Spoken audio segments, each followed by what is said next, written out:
ಜನಕ್ಕೆ ಸಾಕಷ್ಟು ಹೊರೆ ಹಾಕಿದ್ರು. ಅದರಲ್ಲೂ ಮಧ್ಯಮ ವರ್ಗದವರು ಬಡವರಿಗೆ ಇದು ತೀರಾ ತೊಂದರೆ ಆಗ್ತಿತ್ತು. ನಮ್ಮ ರಾಜ್ಯದಿಂದ 4.5 ಲಕ್ಷ ಕೋಟಿ ಕೇಂದ್ರ ಸರ್ಕಾರದ ಬೊಕ್ಕಸಕ್ಕೆ ಹೋಗ್ತಾ ಇತ್ತು. ಅವರು ನಮ್ಗೆ ಕೊಡ್ತಾ ಇರ್ತಕ್ಕಂಥದ್ದು ಕೇವಲ 13%, ಅಂದರೆ ಹತ್ತತ್ರ 50,000 ಕೋಟಿಯಷ್ಟು ನಮಗೆ ಹೆಚ್ಚು ಕಮ್ಮಿ ಬರ್ತಾ ಇತ್ತು. ಈಗ GST ಇಳಿಕೆಯಿಂದ ಕೆಲವು ಪದಾರ್ಥಗಳ ಮೇಲೆ ಕಡಿಮೆ ಆಗಿರೋದ್ರಿಂದ ಜನಕ್ಕೆ ಸಹಾಯ ಆಗುತ್ತೆ, ಇಲ್ಲ ಅಂತಿಲ್ಲ. ಆದರೆ ನಮಗೆ ರಾಜ್ಯ ಸರ್ಕಾರಕ್ಕೆ 15 ಕೋಟಿ ನಮಗೆ ಕೊರತೆ ಬೀಳುತ್ತೆ. ಇದರಿಂದ ಎಷ್ಟು 15,000 ಕೋಟಿ ನಮಗೆ ಕಡಿಮೆ ಆಗುತ್ತೆ. ಇದನ್ನು ಯಾರು ಕೊಡಬೇಕು?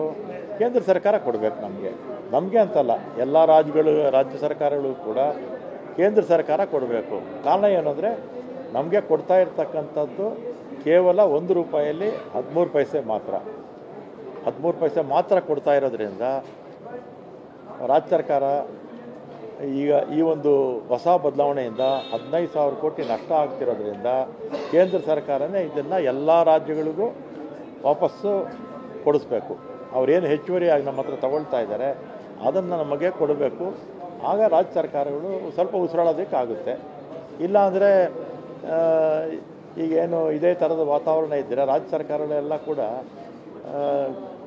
ನಶಿಸೋಗುತ್ತಷ್ಟೆ. ಯಾವ ರಾಜ್ಯ ಸರ್ಕಾರಗಳು ಕೂಡ ಕೆಲಸ ಮಾಡೋಕ್ಕಾಗೋದಿಲ್ಲ. ಬಿಹಾರ ಚುನಾವಣೆ ಬರ್ತಾ ಇದೆ, ಸೊ ಆ ಕಾರಣಕ್ಕೆ ಏನಾದರೂ ಮಾಡಿದ್ದಾರೆ? ಈಗ ಚುನಾವಣೆ ಬಂದಾಗ ಮಾಡಿದ್ದಾರೆ ಅಂತ ಹೇಳಿದ್ರು ಕೂಡ ಜನಕ್ಕಂತೂ ಅನುಕೂಲ ಆಗುತ್ತೆ ಅಲ್ವಾ? ಜನಕ್ಕೆ ಅನುಕೂಲ ಆಗುತ್ತೆ, ಆದರೆ ರಾಜ್ಯ ಸರ್ಕಾರಕ್ಕೆ ನಷ್ಟ ಆಗುತ್ತೆ. ರಾಜ್ಯ ಸರ್ಕಾರ ಇದನ್ನು ಭರಿಸೋರು ಯಾರು? 15,000 ಕೋಟಿ ಅಂದರೆ ಏನು ಸಣ್ಣ ದುಡ್ಡಲ್ಲ ಅಲ್ವಾ?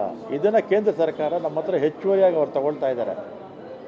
1 ರೂಪಾಯಲ್ಲಿ 87 ಪೈಸೆ ರೂಪಾಯಿ, 1 ರೂಪಾಯಲ್ಲಿ 87 ಪೈಸೆ ಅವ್ರು ತಗೊಂಡು ನಮಗೆ ಕೊಡ್ತಾ ಇರ್ತಕ್ಕಂಥದ್ದು 13 ಪೈಸೆ.